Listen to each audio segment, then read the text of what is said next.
Shalom, jemaat terkasih. Kita akan membaca dan merenungkan kebenaran firman Tuhan.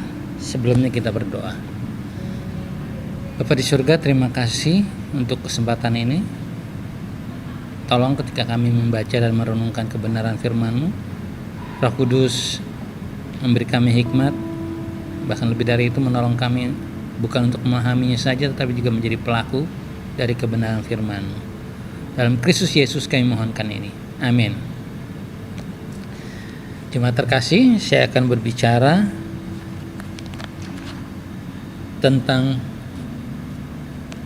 kebijaksanaan dan kebodohan dalam hidup. Bacaan saya terambil dari Matius 25 ayat 1 sampai 13. Di sana perikopnya tertulis gadis-gadis yang bijaksana dan gadis-gadis yang bodoh. Pada waktu itu hal kerajaan surga seumpama 10 gadis yang mengambil pelitanya dan pergi menyongsong mempelai laki-laki. 5 diantaranya bodoh dan 5 bijaksana. Gadis-gadis yang bodoh itu membawa pelitanya tetapi tidak membawa minyak. Sedangkan gadis-gadis yang bijaksana itu membawa pelitanya dan juga minyak dalam buli-buli mereka.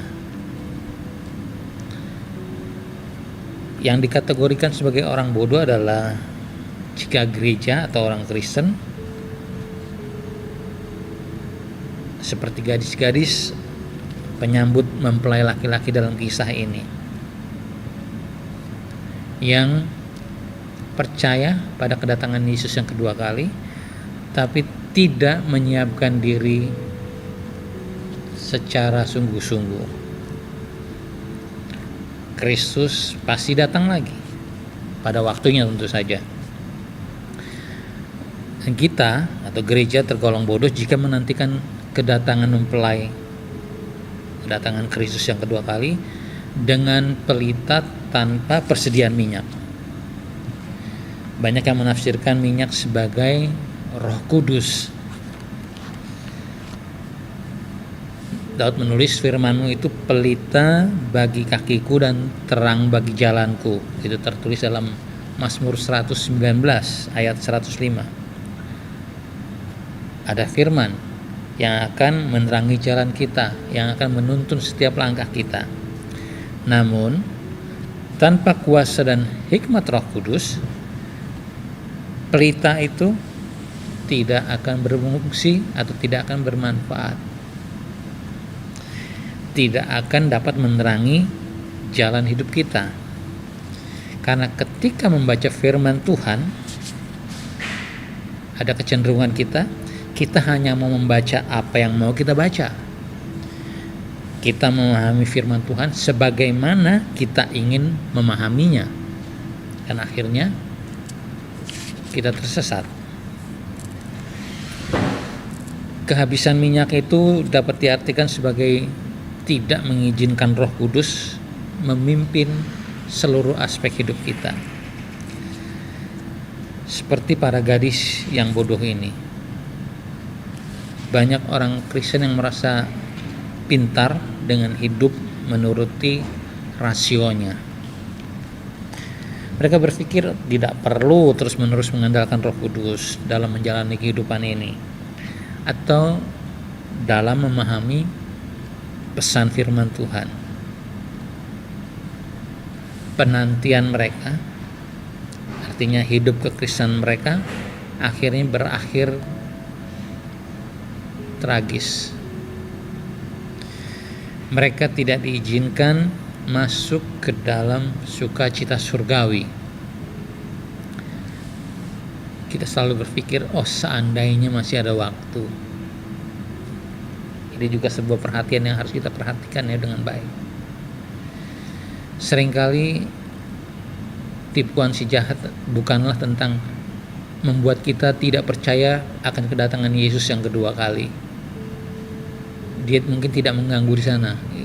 Terlalu nyata bahwa itu sebuah penyesatan. Si jahat akan mengganggu kita dengan mengatakan memang Yesus akan datang kembali, tapi waktunya masih lama. Masih ada banyak waktu. Itu juga sebuah kelalaian kita. Kita selalu menganggap bahwa masih terlalu jauh. Tapi pada akhirnya ketika waktunya datang, kita akan berkata, oh seandainya masih ada waktu, saya pasti masih bisa memperbaiki kesalahan kita. Begitu. Kita tahu bahwa tidak seorang pun tahu kapan Kristus datang kembali. Ketika Kristus datang, tidak ada lagi waktu bagi siapapun untuk memperbaiki diri. Yang tersisa hanya penyesalan.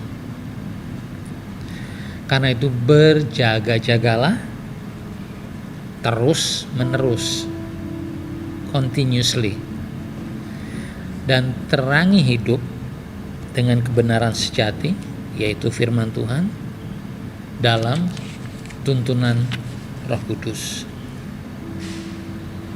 Kita, gereja, orang Kristen, dan mereka yang bukan Kristen, sama-sama tinggal di tengah dunia yang gelap ini. Mereka yang menerima Kristus sebagai juru selamat pribadi, menerima Roh Kudus sebagai jaminan keselamatan kekal. Dan Roh Kuduslah yang menuntun kita untuk memahami cahaya firman Tuhan ini, sehingga kita tidak tersesat dan kita dapat mengakhiri hidup tanpa penyesalan.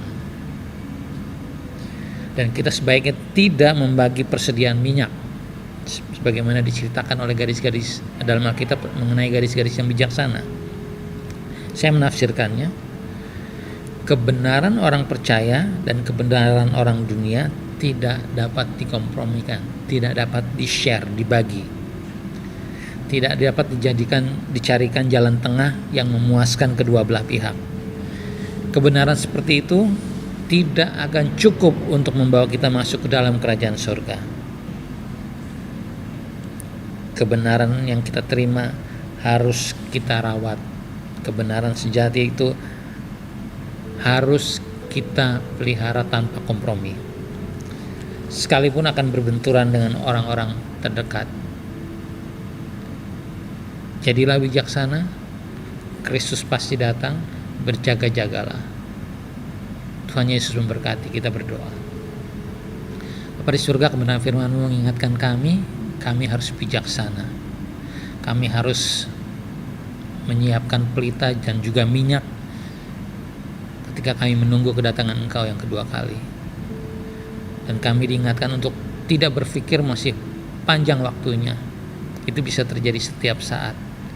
Tolong kami, Roh Kudus, agar kami menjadi bijaksana dalam hidup ini, dan kami tidak mengalami penyesalan kekal. Dalam Kristus Yesus kami berdoa. Amin.